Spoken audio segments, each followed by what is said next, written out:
嚟，我又嚟講故仔啦。時光就好似流水，沖走咗好多嘢，但總會有啲記憶咧喺心底留低嘅。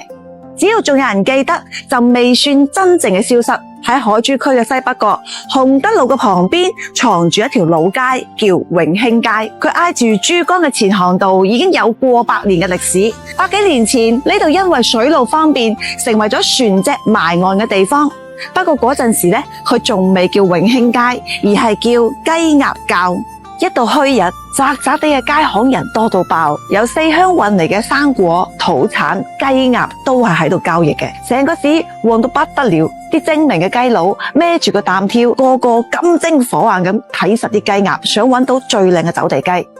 到咗後嚟，嗰啲運雞鴨嘅船仔爛咗之後咧，船工就乾脆拆咗啲船木，就地賣埋。慢慢雞鴨滘咧就由禽畜市場變咗做木材墟。到咗清末民初，呢度已經成為咗廣州有名嘅木頭街。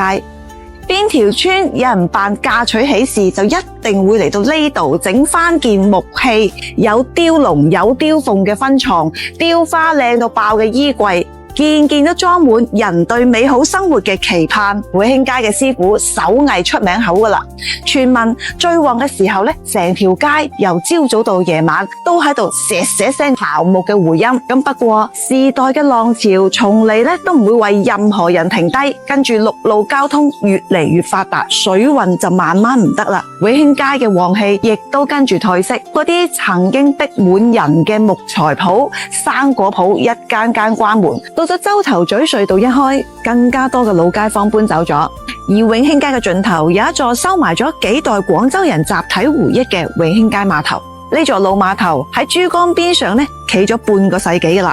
上世紀嘅80、90年代係佢最威水嘅時候，每一日一大早，永興街附近工廠嘅職工就排長龍搭渡輪過去芳村返工，一聲聲單車鈴聲，一聲聲街坊打招呼嘅聲音，咁混埋一齊咧，真真正正就係嗰個時代獨有嘅聲音。後嚟工廠改制，老碼頭慢慢靜咗落嚟啦。曾經嘅廠花、勞模都已經變成咗人哋嘅阿公阿婆。佢哋可能喺得閒嘅周末，拖住啲孫仔孫女坐上咗渡輪，指住珠江水話啦：睇下阿婆婆、阿嫲嫲後生嗰陣時啊，就係日日喺度搭渡輪返去返工㗎。